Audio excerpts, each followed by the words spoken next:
We are back and we are ready to start painting. From our last lesson where we concluded with modeling, just as I thought I was concluded, and I talked about how creating a self-portrait takes work and time, and I was acknowledging the fact that it doesn't look totally like me, it's maybe an idealized version of me. And then a colleague came in and said, those eyes are much too large than yours, so I went back and adjusted the eyes a bit better. They're still not quite right. I still need to bring these bottom eyelids up a bit here, but I think we're ready to start painting nonetheless. Mudbox does two things really well. It sculpts and paints, and the interface is nice in that it's pared down just to do that. In our upper right, we are in our sculpt page, and if I want to paint, I just click on my paint tab here. On the bottom, kind of our brush palette on the horizontal bottom left, we're in our sculpt tools, and these are our sculpt brushes, which we're quite familiar with now.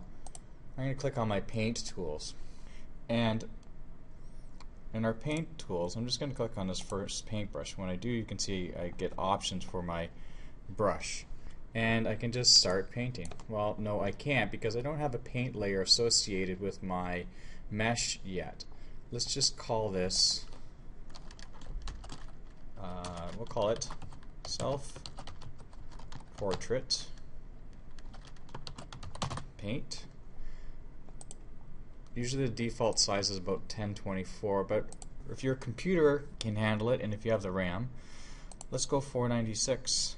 So that's 4096 pixels by 4096 pixels, and this will be our texture map that we'll be generating for rendering. Now, a default is an 8-bit TIFF, I believe. I've got mine set and ready to go for Photoshop because I like to work in layers, and much like we were sculpting in layers, you can paint layers just like you paint layers in Photoshop. So this is what's really nice about Mudbox is if you're familiar with Maya and you're familiar with Photoshop, Mudbox should be a piece of cake because its interface paints like Photoshop and it sculpts and models like Maya. The interface itself, let's go ahead and we're going to hit the down key here to reveal.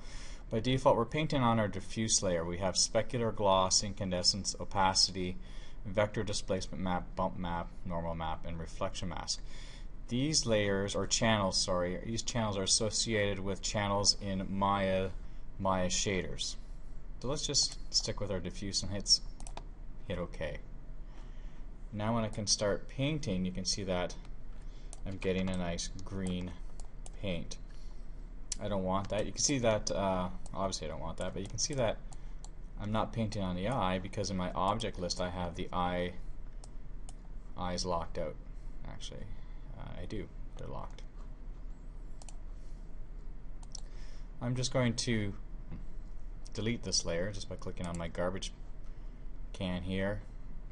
Click on to create a new layer, hit OK. And this time, instead of a color, I'm going to select a color maybe off of that my face and from my image plane a bit here.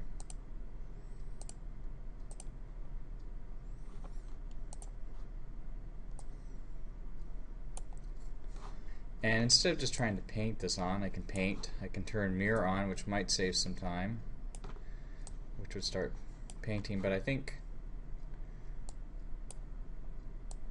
what I'd like to do is just start with something that's a bit darker and a bit red, and I'll just start painting on top of that.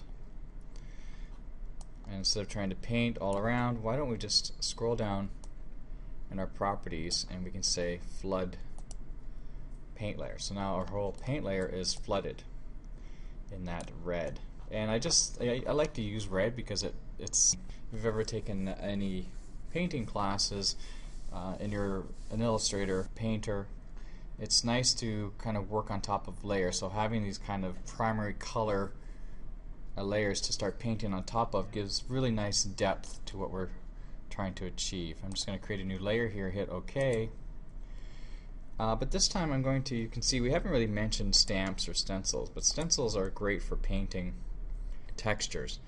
And I'm just going to, if I scroll over, you can see you get grime, I get some neck skin. If I just click on any of these, let me just see here. Here's a black and white skin texture.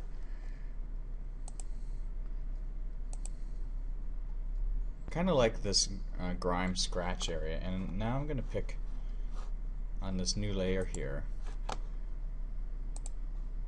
Just going to pick a different skin tone, and you can see that when I click on stencil I can do a couple things here. I can move the stencil. Here in the lower left it says S, middle button to move the stencil, S left button to rotate,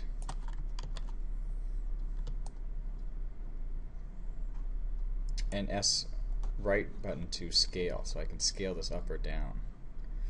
You can also tile this, and what I mean by that is if I scroll down here, properties of this stencil, I can hit tile, and you can see that it should tile no matter how far I orbit or scale around.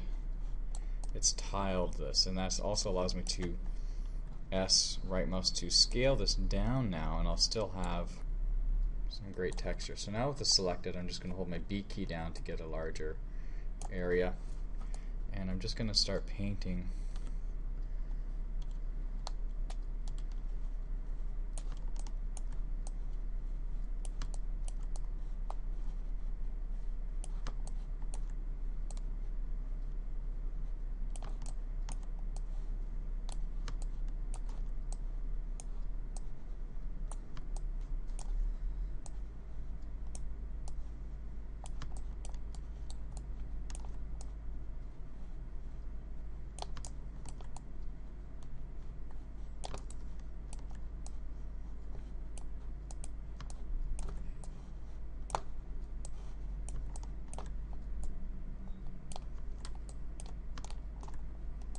You can see I'm just moving this object around to get some variation in that texture as well, so I'm not getting any weird seams.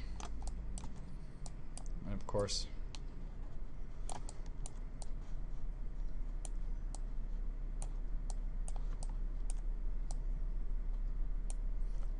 Q to hide.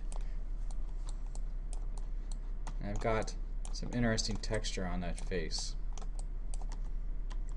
Q to bring that back up.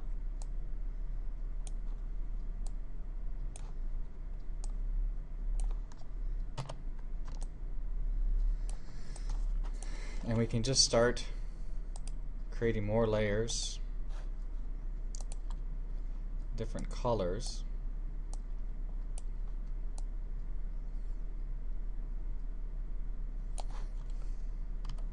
Using the same stencil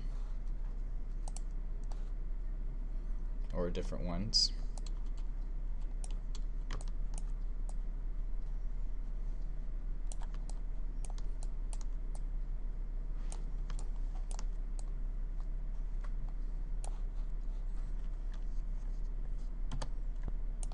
And I'm just experimenting to see what I get, and see if I get like a more.